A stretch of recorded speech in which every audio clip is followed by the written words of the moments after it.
Full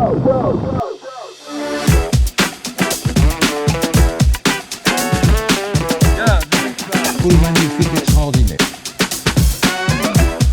Put 10 down now, get the road. Got everything that I want from the Picos Mountains.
It's amazing, you go over a mountaintop and you just see a castle.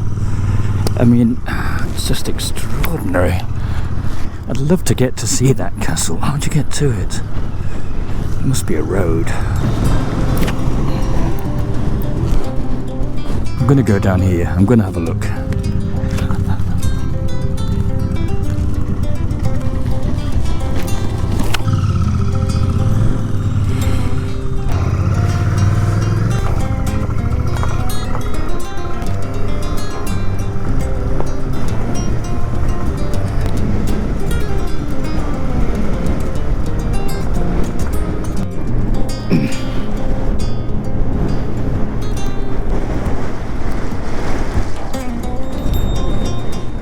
You know, the Spanish tourist board are like, yeah, we got loads of castles, this is just a spare one. No, we don't do tickets for that one. We didn't even know we had it. No, you can't get a sandwich or a Coke. No, but enjoy it. Oh, wow.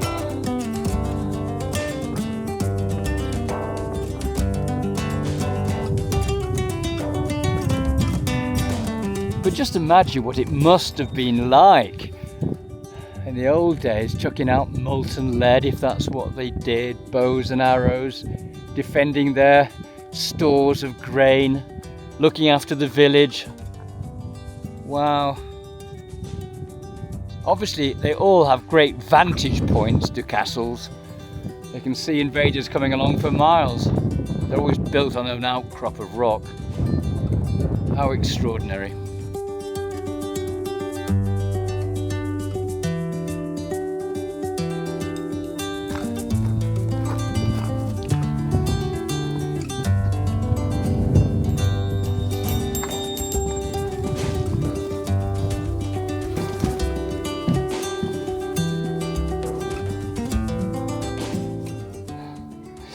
Well, this is all I can see from, I mean, it's obviously not open, whatever, but how interesting is this? Gosh, I must check this up and do a bit of research and see which castle it is. Yeah, nice.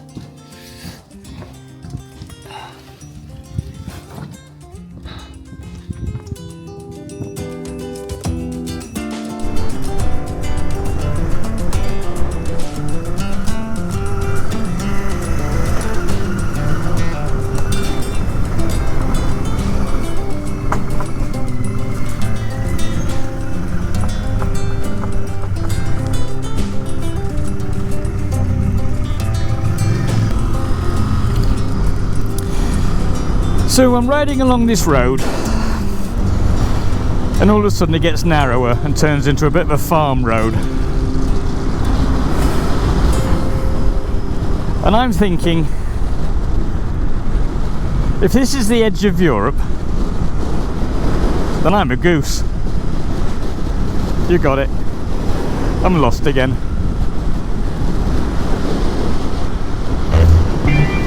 I hope you're enjoying the show.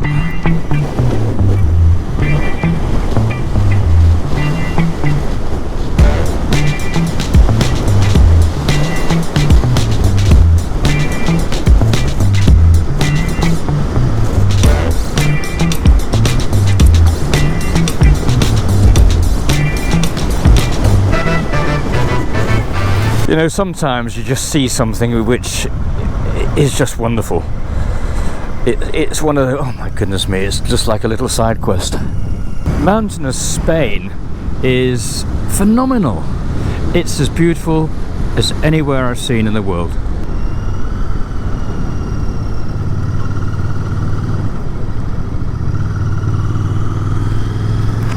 Is it particular to motorbikes that we see and feel immersed in such beauty? It is very much the idea that you're part of your own road movie.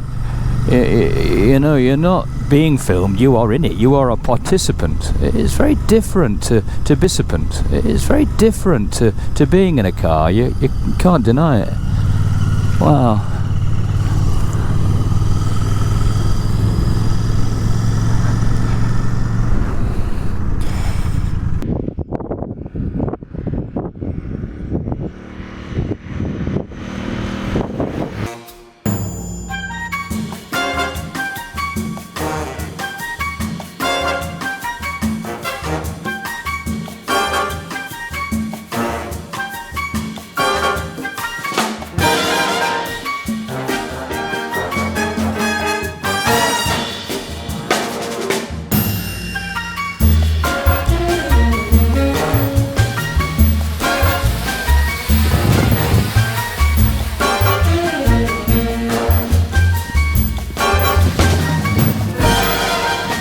My little furry friend.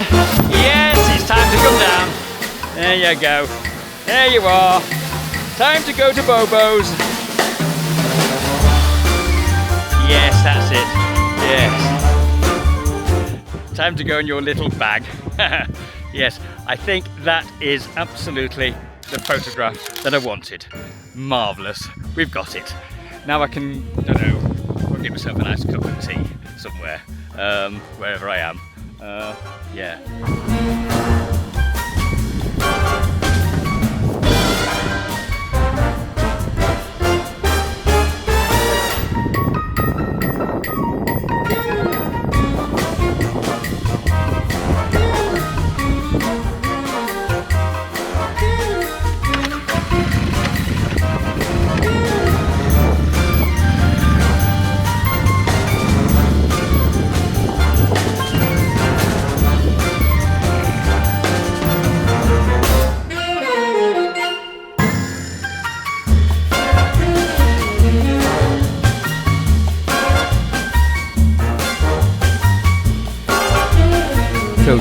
Tickling through traffic is what I call it.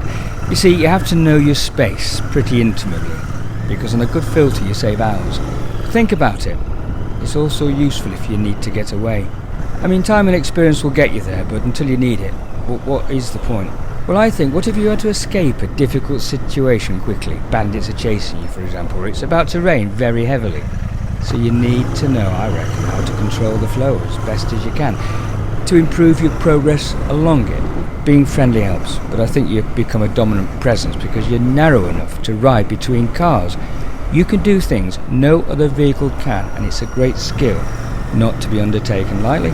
You can't make assumptions. You have to build up a 3D scan of your immediate environment, create in your mind the limit of what is acceptable risk, and work out the chances of getting through this kind of traffic flow.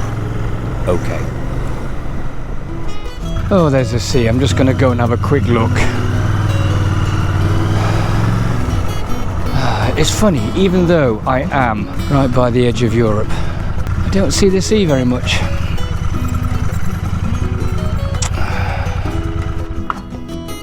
It's lovely. What is it about the sea that we like? The freedom that space seems to give you.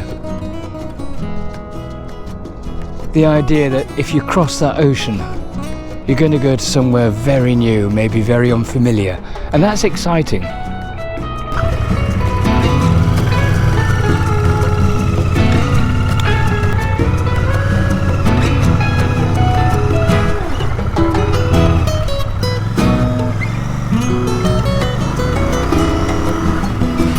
Anyway, I'm on my way to a cute little hostel on the outskirts of Barcelona where I've stayed.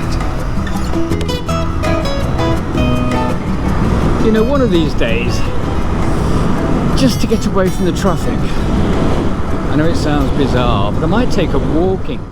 I quite like hostels because it gives you the feeling that you're kind of still on the road, really, you know, as opposed to being in a hotel. Although in some ways, apart from the dormitory situation, there's not much difference.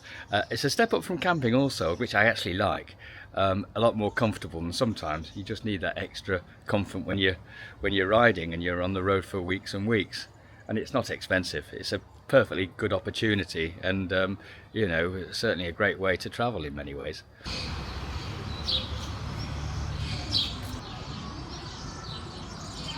So I'm at the hostel here, the Much Amazia, which is on the outskirts of Barcelona near the airport. This is Javier. Tell me, why do people like hostels, or this particular hostel, Javier? I think because most people that is coming to hostels are solo travelers and they want to meet people. And then I think the hostels is the proper place to meet people. And also here in Mucha Masia, in our hostel, it's a very quiet hostel. It's not a party hostel, and we are very close to Barcelona airport. We are very close to Barcelona city center, just 20 minutes by public transport. And also we have a really nice natural area, that we have a virgin beach. We have the natural reserve of Delta del Llobregat, that is pretty nice, and I think that's the reason why. Well, it's been great, and it's very inexpensive. It's not very costly, is it? No, one of the things, because we are also travelers, backpackers, and there are a lot of hostels in Barcelona that they are getting profit about of the tourism now, and they have really high prices. But as we are backpackers, we don't want that people for a bed in a shared dorm pay more than 40 euros. That for us just is too much, but in the low season you can pay just 12, 15, and in high season it's around 40, but it's cheap here in Barcelona. Well, here it's only 26 euros, which is great. Yeah, you know, yeah. It was great. And tell me, I'm now going to be riding from here to Montpellier. I'm going to see a friend. Which route do you recommend? I recommend that you take the coast and go up to the Costa Brava, and then you can stop in Tossa de Mar, Begur, Tamariu, Cadaqués, that are these are all nice places for a coffee and just have a look at the sea and stuff like that. Yeah. And also there is a route that was Salvador Dalí. Yeah, and they have the house there in Cadaqués, and it's. Where's Salvador Dali's place? Where's Salvador Dali's place? That's Cadaqués. Cadaqués. I'm going past there. Yeah. If you go around the coast, you are going to pass there. Oh, very good. Thank you very much indeed. Thanks, Javier. You're welcome. Yeah.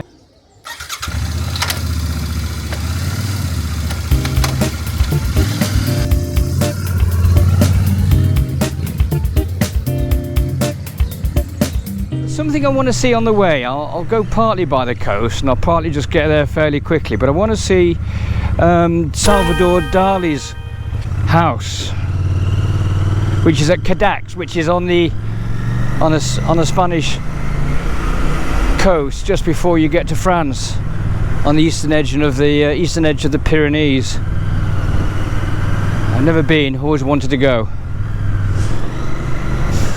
These are the lanes on the backside of Barcelona's airport, El Prat. I like to stay on the outskirts of Barcelona. I find the city just a little bit too busy. Lots of tourists. There we are, madam. Please cross. No, gracias. Yes, not a problem.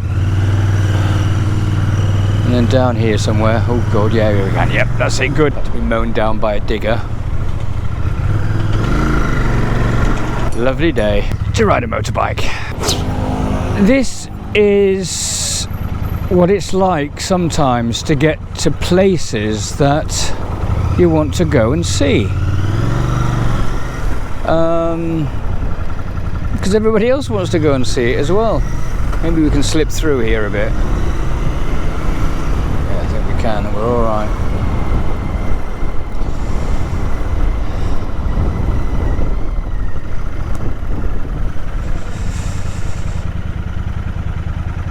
But it's not ideal, you know, facing the backside of a car just to get to a honeypot spot where everybody else is going. It's not a complaint in any way, it's just an observation. You know, everybody's got a right to go to these places, of course. But I think for me, my edge of Europe is gonna have to change a little bit and adapt to the busyness of the roads. I reckon if I just go a few miles inland, it'll be an entirely different world.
Dali received 20,000 old French francs from his patron, the Viscount de Noailles, and he said, "Our little house was to consist of a room of about 4 square metres that was to serve as a dining room, bedroom, workshop and hall.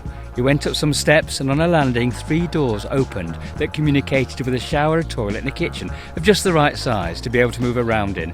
I wanted it to be very small. The smaller, the better," he said. I think it's really interesting to search out new ways of bike touring and looking at things in different ways, and Salvador Dalí was very important to me as a teenager. I think his rebelliousness expressed everything I felt as a young outsider.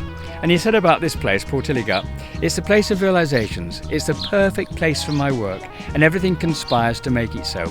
He went on, "Time passes more slowly and each hour has its just dimension. There's a geological tranquility, it's a unique planetary case."